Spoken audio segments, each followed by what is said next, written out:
এই যে আজকে বাংলাদেশে আমাদের হিন্দু বৌদ্ধ খ্রিস্টান ভাই বোনেরা আমরা মুসলমানরা আমরা সবাই একটা পরিবার এবং এই যে বাংলাদেশে আমরা বসবাস করি আমাদের সবচেয়ে বড় পরিচয় হচ্ছে যে আমরা বাংলাদেশী।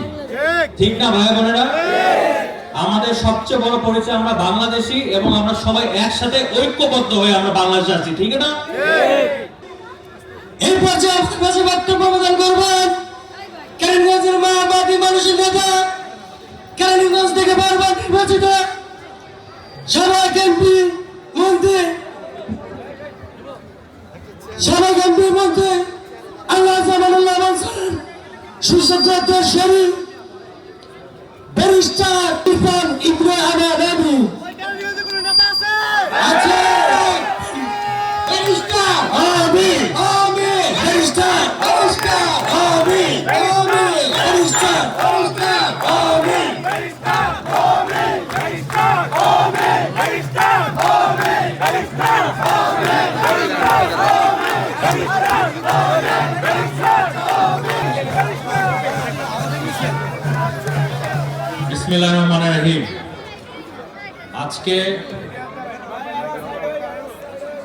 আজকে আমাদের রোহিতপুর ইউনিয়নের 1, 2 এবং 3 নম্বর ওয়ার্ডের কেরানীগঞ্জ মডেল উপজেলা রোহিতপুর ইউনিয়নের যুব দলের কর্মী সভায় উপস্থিত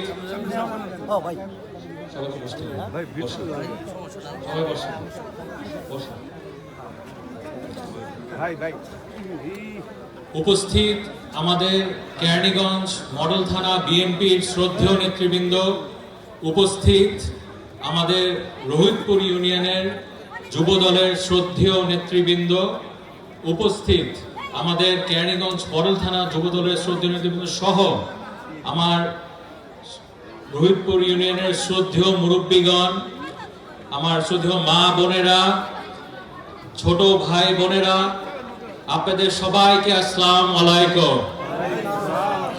আপনারা সবাই ভালো আছেন? শোনা গেল না, ভালো নাই মনে হয়। ভালো আছেন? আলহামদুলিল্লাহ আলহামদুলিল্লাহ। আজকে আমরা এখানে সবাই উপস্থিত হয়েছি আমাদের এই যুব দলের কর্মী সভায়। যুব দল অনেক বড় ভূমিকা রেখেছে 28শে অক্টোবর যে আন্দোলন হয়েছিল, এই জন্য আপনাদের সবাইকে আন্তরিকভাবে আমি ধন্যবাদ জানাচ্ছি।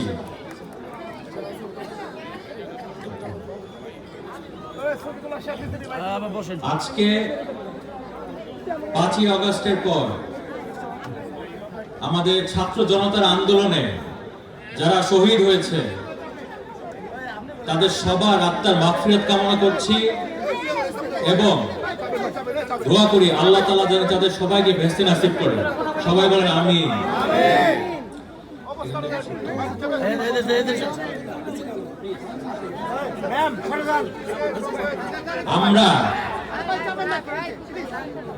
আমরা 16 বছর ধরে দেশ নায়ক জনাব তারেক রহমানের নেতৃত্বে বাক স্বাধীনতার জন্য, মানবাধিকার ফিরিয়ে আনার জন্য, গণতন্ত্রের জন্য এবং ভোটাধিকারের জন্য আমরা আন্দোলন করেছি না?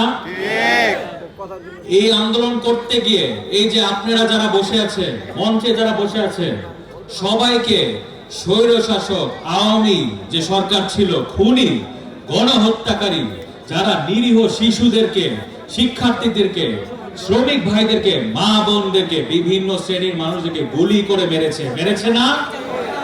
আপনাদেরকে মিথ্যা মামলা দিয়ে হয়রানি করে বাসায় থাকতে পারেন নাই, আপনাদেরকে পারিবারিকভাবে আর্থিকভাবে ক্ষতিগ্রস্ত করেছে না?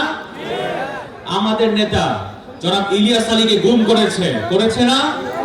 চৌধুরী আলম সাহেবকে গুম করেছে না? ছাত্রনেতা সুমনকে গুম করেছে এবং অসংখ্য নেতা কর্মীদের গুম করেছে, খুন করেছে। অতএব এই স্বৈরশাসক সরকার 5ই আগস্টে পালিয়ে চলে গিয়েছে কিন্তু তাদের প্রেতাত্মারা এখনো ঘুরে বেড়াচ্ছে। ঠিক না ভাই বোনেরা?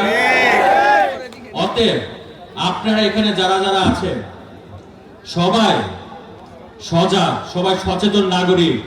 আপনারা দেখছেন 2 দিন পর পর এই বাংলাদেশকে অস্থিতিশীল করার জন্য এক একটা পায়তারা খুঁজছে। একবার ধর্ম নিয়ে করছে, একবার আনসার নিয়ে করছে, বিভিন্ন ইস্যু ক্রিয়েট করার চেষ্টা করছে। কিন্তু আপনারা সবাই সচেতন নাগরিক, এখানে সবাই জিয়ার সৈনিক। আপনারা কি? আপনারা জিয়ার সৈনিক, আপনারা খালেদা জিয়ার সৈনিক। কিসের সৈনিক? এবং আপনারা তারেক রহমানের সৈনিক। কার সৈনিক? অতএব আপনারা প্রত্যেককে চোখ কান খোলা রাখতে হবে, দেখতে হবে, যেখানে অন্যায় অবিচার হবে সেখানে প্রতিবাদ করতে হবে। ঠিক আছে ভাইরা? এবং এই যে আজকে বাংলাদেশে আমাদের হিন্দু, বৌদ্ধ, খ্রিস্টান ভাই বোনেরা, আমরা মুসলমানরা, আমরা সবাই একটা পরিবার। এবং এই যে বাংলাদেশে আমরা বসবাস করি, আমাদের সবচেয়ে বড় পরিচয় হচ্ছে যে আমরা বাংলাদেশী। ঠিক না ভাই বোনেরা? আমাদের সবচেয়ে বড় পরিচয় আমরা বাংলাদেশী, এবং আমরা সবাই একসাথে ঐক্যবদ্ধ হয়ে আমরা বাংলাদেশে আছি। ঠিক না? অতএব সবাই একসাথে সুন্দরভাবে চলবেন। সামনে হচ্ছে নির্বাচন আসছে, এই তত্ত্বাবধায়ক সরকারকে আমরা সহযোগিতা করব যেন তারা সুষ্ঠু সময়ে একটা সুন্দর নির্বাচন করতে পারে। ঠিক আছে ভাই বোনেরা? এখন আপনারা সবাই একটা গানের লিরিক্স মনে হয় জানেন, আমার সাথে সাথে বলুন। প্রথম বাংলাদেশ আমার শেষ বাংলাদেশ। সবাই একসাথে পিছে। প্রথম বাংলাদেশ আমার শেষ বাংলাদেশ। জীবন বাংলাদেশ আমার মরণ বাংলাদেশ। বাংলাদেশ বাংলাদেশ বাংলাদেশ। এটা কেন বললাম? এটা আমাদের বুকে ধারণ করতে হবে। এখন আমাদের বাংলাদেশের ইতিহাসে সবচেয়ে গুরুত্বপূর্ণ সময় চলছে না? অতএব আপনারা এখানে প্রত্যেককে সচেতন নাগরিক। আমাদের দেশের জন্য আপনারা বিভিন্ন সময় আত্মত্যাগ স্বীকার করেছেন। আমরা হচ্ছে কোন দল করি? শহীদ রাষ্ট্রপতি জিয়া রহমানের দল করি। রণাঙ্গনের মুক্তিযোদ্ধা যিনি আত্মত্যাগ স্বীকার করে এই মহান স্বাধীনতার ঘোষণা দিয়েছিল না? উনি মহান স্বাধীনতার ঘোষক। আমরা তার দল করি, জাতীয়তাবাদী শক্তিতে বিশ্বাস করি, ন্যাশনালিস্ট আমরা একজন। অতএব আমাদের প্রত্যেকের দায়িত্ব এখন এই দেশের হাল ধরা, প্রত্যেকের দায়িত্ব এই দেশের মানুষের পাশে দাঁড়ানো, প্রত্যেকের দায়িত্ব মানুষের সেবা করা। ঠিক আছে ভাইরা? এখন আপনারা সবাই এই ওয়ার্ডের নেতৃবৃন্দ যারা আছেন সবাই ঐক্যবদ্ধ হয়ে কাজ করেন, একসাথে কাজ করেন, ইনশাআল্লাহ বিজয় সুনিশ্চিত। এখন ভাইরা সামনে নির্বাচন আসছে, তত্ত্বাবধায়ক সরকারের অধীনে একটা নির্বাচন হবে ইনশাআল্লাহ। এই কেরানীগঞ্জ এবং ঢাকা 2 আসনে আমার বাবা আমানুল্লাহ আমান সাহেব যেভাবে ঢেলে সাজিয়েছিল, এই যে রোহিতপুর থেকে শাহপুর ব্রিজ কারা করেছিল? বিএনপি করেছিল না? আমানুল্লাহ আমান সাহেবের হাতে হয়েছিল না?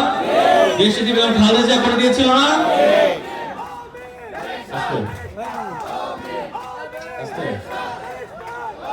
তারপরে রোহিতপুর থেকে কলাতিয়ার রাস্তা, মাওয়ার রাস্তা, এটা কে কোন সরকার করেছিল? বিএনপি করেছিল না? ঝিঞ্জিরা সৈয়দপুর রাস্তা এটা কারা করেছিল? বিএনপি করেছিল না? এখানে কি কোনো উচ্চ বিদ্যালয় ছিল? এই যে হাই স্কুলটা হয়েছে রোহিতপুর উচ্চ বিদ্যালয়, এটা কারা করেছে? বিএনপি, আমানুল্লাহ আমান সাহেব, খালেদা জিয়া, তারেক রহমান তারা করেছে, তাই না? জিয়া রহমান উচ্চ বিদ্যালয় এটা কারা করেছে? বিএনপি করেছে, আমানুল্লাহ আমান সাহেব, খালেদা জিয়া, তারেক রহমান তারা করেছে না? এই রোহিতপুরে কি বিদ্যুৎ ছিল? যারা ছোট, যারা জানে না, রোহিতপুরে বিদ্যুৎ ছিল? এই বিদ্যুৎ কারা এনেছে রোহিতপুরে? বিএনপি, আমানুল্লাহ আমান সাহেব, খালেদা জিয়া দিয়েছে, তাই না? ধর্মসর রাস্তা এটা কারা করেছে? বিএনপি, আমানুল্লাহ আমান, খালেদা জিয়া তারা করেছে না? বিসিক শিল্পনগরী এটা কোন সরকার করেছে? বিএনপি সরকার, আমানুল্লাহ আমান, দেশনেত্রী বেগম খালেদা জিয়ার অধীনে হয়েছে না? এখন আমার মা বোনেরা, মুরব্বীগণ, ভাই বোনেরা, আমার বাবার অসম্পূর্ণ কাজ পূরণ করার জন্য আপনাদের সবার সহযোগিতা আমার প্রয়োজন। আপনারা কি সহযোগিতা করবেন?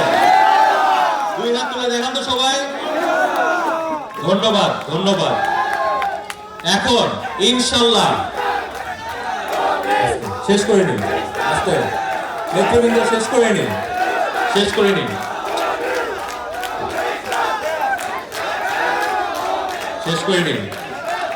এখন সামনে সামনে ইনশাল্লাহ আমার অনেক পরিকল্পনা চিন্তা আছে যে আমাদের সন্তানেরা, আপনাদের সন্তানেরা কিভাবে এই রহিতপুর ইউনিয়ন, কেরানীগঞ্জ, ঢাকা 2 আসনে তারা যদি যুগ যুগ ধরে এখানে সুন্দরভাবে মাথা উঁচু করে চলতে পারে, এই জন্য আপনাদের সবার সহযোগিতা প্রয়োজন। ইনশাল্লাহ আমরা আপনারা আপনাদের পরামর্শে এই রহিতপুর ইউনিয়ন, কেরানীগঞ্জ, ঢাকা 2 আসন এমন ভাবে সাজাবো যেন শহর থেকে মানুষ এখানে আসে, আপনাদের আর শহরে যেতে হবে না ইনশাল্লাহ। ঠিক আছে ভাইরা? এখন বক্তব্য শেষ করার আগে আপনাদের সবাই আমার সাথে একটা স্লোগান ধরবেন, সবাইকে একটা স্লোগান ধরবেন আমার সাথে। বাংলাদেশের প্রাণ তারেক রহমান, বাংলাদেশের প্রাণ আসবে ফিরে বীরের বেশে, তারেক রহমান বাংলাদেশে, তারেক রহমান বাংলাদেশে, জিয়ার সৈনিক। ধন্যবাদ নেতৃবৃন্দ। আজকে যুব দলের যে প্রোগ্রাম আয়োজন করা হয়েছে, যারা এখানে কষ্ট করেছে, আপনাদের প্রত্যেককে ধন্যবাদ। আমার